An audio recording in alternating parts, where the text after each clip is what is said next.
आए हैं तो सब्सक्राइब का बटन दबा दीजिए और बेल आइकन को ऑन कर दीजिए। अगर वीडियो पसंद आए तो लाइक कर दीजिए। आज मैं आपको शब्द और पद सीरीज का पार्ट 1 पढ़ाऊंगी। मतलब आज हम शब्द के बारे में पढ़ेंगे, क्योंकि यह हमारी हिंदी व्याकरण का एक महत्वपूर्ण भाग है, इसीलिए इसको सीखना अति आवश्यक है।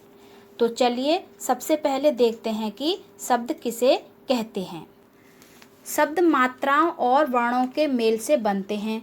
शब्द सार्थक वर्ण समूह या अक्षर समूह होते हैं।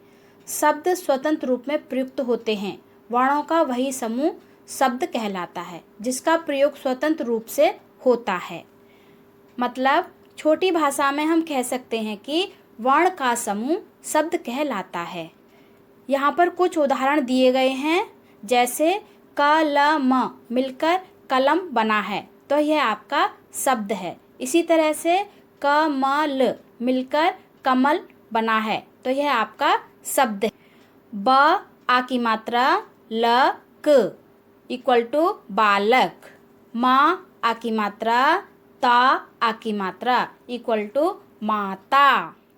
तो इस तरह से आप देख सकते हैं कि ये शब्द एक अर्थ दे रहे हैं।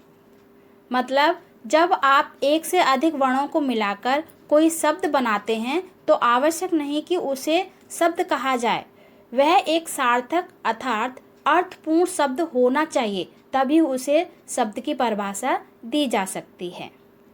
आइए अब हम देखते हैं शब्द के भेद। शब्द के भेद 4 होते हैं। उत्पत्ति के आधार पर शब्दों का वर्गीकरण। नंबर 2 बनावट के आधार पर शब्दों का वर्गीकरण। नंबर 3 प्रयोग के आधार पर शब्दों का वर्गीकरण। नंबर 4 अर्थ के आधार पर शब्दों का वर्गीकरण। अब यहाँ पर हम देखते हैं कि उत्पत्ति के आधार पर शब्दों को 4 वर्गों में बांटा जाता है। नंबर 1 तत्सम शब्द, जो शब्द अपरिवर्तित रूप में संस्कृत भाषा से लिए गए हैं या जिन्हें संस्कृत के मूल शब्दों से संस्कृत के ही प्रत्यय लगाकर नवनिर्मित किया गया है, वे तत्सम शब्द कहलाते हैं। इसका मतलब है संस्कृत भाषा से बिना किसी परिवर्तन के हिंदी भाषा में शब्द लिए गए हैं। उदाहरण के तौर पर प्रौद्योगिकी, आकाशवाणी, तेल, तीर्थ। इस तरह से ये शब्द संस्कृत में भी एक जैसा अर्थ देते हैं और हिंदी में भी एक जैसा अर्थ देते हैं। इस तरह से दूसरा प्रकार है जो शब्द संस्कृत भाषा से उत्पन्न तो हुए हैं पर उन्हें ज्यों का त्यों हिंदी में प्रयोग नहीं किया जाता है, इनके रूप में परिवर्तन आ जाता है, इनको तद्भव शब्द कहते हैं। मतलब संस्कृत भाषा के बदले हुए शब्द हिंदी भाषा में प्रयोग किए गए हैं, इसीलिए उनको तद्भव शब्द कहा गया है। उदाहरण के तौर पर सूरज, सांप, मक्खी। अगला प्रकार है देशज शब्द। मतलब वे शब्द जिनका स्रोत संस्कृत नहीं है किंतु वे भारत में ग्राम्य क्षेत्रों अथवा जनजातियों में बोली जाने वाली तथा संस्कृत से भिन्न भाषा परिवारों के हैं, देशज शब्द कहलाते हैं। ये शब्द क्षेत्रीय प्रभाव के कारण हिंदी में प्रयुक्त होते हैं। मतलब जो शब्द साधारण बोलचाल की भाषा में प्रचलित हैं उनको देशज शब्द कहा गया है। उदाहरण कपास, अंगोछा, खिड़की।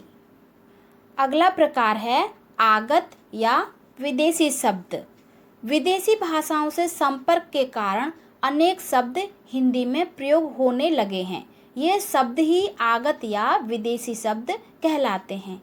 हिंदी में प्रयुक्त विदेशी शब्द निम्नलिखित हैं। जैसे सबसे पहले अरबी शब्द के उदाहरण देख लेते हैं। बर्फ, बगीचा, कानून, काजी, करामात, फौज। अब पुर्तगाल शब्द के उदाहरण देख लेते हैं। मिस्त्री, साबुन, बाल्टी, पीपा, पादरी। अब है आपका बनावट या रचना के आधार पर शब्द। बनावट की भिन्नता के आधार पर बहुत सारे शब्दों को 3 वर्गों में बांटा गया है। कुछ शब्द नीचे निम्नलिखित दिए गए हैं। नंबर 1, रूढ़ शब्द। जिन शब्दों के सार्थक खंड ना किए जा सकें और जो शब्द लंबे समय से किसी विशेष अर्थ के लिए प्रयोग हो रहे हैं या काम में आ रहे हों, वे शब्द रूढ़ शब्द कहलाते हैं। जैसे उदाहरण के तौर पर ऊपर, नीचे, पैर, कच्चा। जब हम इन शब्दों को अलग करेंगे तो इनका कोई अर्थ नहीं निकलेगा। अब हम यौगिक शब्दों को देख लेते हैं। 2 या 2 से अधिक शब्दों या शब्दांशों द्वारा निर्मित शब्दों को यौगिक शब्द कहते हैं। जैसे रसोई घर, यह शब्द रसोई प्लस घर से बना है। इसी तरह से अनजान मतलब अन प्लस जान। हिमालय मतलब हिम प्लस आलय। अज्ञार्थ मतलब आज्ञा प्लस अर्थ। मतलब इन शब्दों का अलग अलग अर्थ भी निकलता है, तो इसीलिए हम इनको यौगिक शब्द कहते हैं। अगला है आपका योग रूढ़ शब्द। जो यौगिक शब्द किसी विशेष अर्थ को प्रकट करते हैं या उसके बारे में बताते हैं, वह योग रूढ़ शब्द कहलाते हैं। उदाहरण के तौर पर चिड़ियाघर मतलब चिड़िया प्लस घर। नीलकंठ मतलब नील प्लस कंठ। मतलब इन शब्दों में रूढ़ तथा यौगिक दोनों शब्दों की विशेषताएं होती हैं। अब है प्रयोग के आधार पर। प्रयोग के आधार पर शब्द 3 प्रकार के होते हैं, वे निम्नलिखित हैं। विकारी शब्द, वे शब्द जिनमें प्रयोग के समय लिंग, वचन, कारक, काल आदि के आधार पर परिवर्तन हो जाता है, विकारी शब्द कहलाते हैं। इसके मुख्य 4 भेद हैं। इसके अंतर्गत आपका संज्ञा, सर्वनाम, क्रिया, विशेषण आते। दूसरा है आपका अविकारी शब्द। वे शब्द जिनका रूप प्रयोग के समय किसी भी स्थिति में परिवर्तित नहीं होता, उन्हें अविकारी शब्द कहते हैं। यह मुख्यतः 4 प्रकार के होते हैं। नंबर 1, क्रिया विशेषण, संबंध बोधक, समुच्चय बोधक, विस्मयादि बोधक। अब है आपका अर्थ के आधार पर शब्दों का वर्गीकरण। अर्थ के आधार पर शब्दों के 2 भेद किए गए हैं। नंबर 1, निर्थक शब्द। जो शब्द अर्थहीन होते हैं निर्थक शब्द कहलाते हैं। ये शब्द सार्थक शब्दों के पीछे लग उनका अर्थ विस्तार करते हैं। जैसे लड़का पढ़ने में ठीक ठाक है। ठीक के पीछे ठाक लगा हुआ है जिसका मतलब कुछ नहीं होता। उसी तरह से घर में फुटबॉल मत खेलो, कहीं कुछ टूट फूट गया तो मार पड़ेगी। टूट के साथ में फूट लगा हुआ है, फूट जिसका मतलब यहाँ पर कुछ नहीं है। तो इसीलिए इस तरह के शब्द जो होते हैं वह निर्थक शब्द कहलाते हैं। अगला है आपका सार्थक शब्द। जिन शब्दों का कुछ ना कुछ अर्थ होता है उन्हें सार्थक शब्द कहते हैं। जैसे कोयल, पशु, विचित्र, कर्तव्य, संसार आदि। सार्थक शब्द अनेक प्रकार के हैं। जैसे एकार्थी शब्द, जिन शब्दों का केवल एक निश्चित अर्थ होता है वे एकार्थी शब्द कहलाते हैं। मतलब उनका एक ही अर्थ निकलता है। उदाहरण के तौर पर हाथी, ईश्वर, पति, पुस्तक, शत्रु, मित्र, कमरा आदि। इसी तरह से अनेकार्थी शब्द, जिन शब्दों के एक से अधिक अर्थ होते हैं उन्हें अनेकार्थी शब्द कहते हैं। उदाहरण के तौर पर अर्थ, इसके 3 मतलब होते हैं, मतलब, प्रयोजन, धन। अगला है आपका कर। कर का मतलब है हाथ, टैक्स, किरण। इसी तरह से काल, काल का 3 अर्थ हैं, समय, अवधि, मौसम। इसी तरह से अगला है आपका समानार्थी मतलब पर्यायवाची शब्द।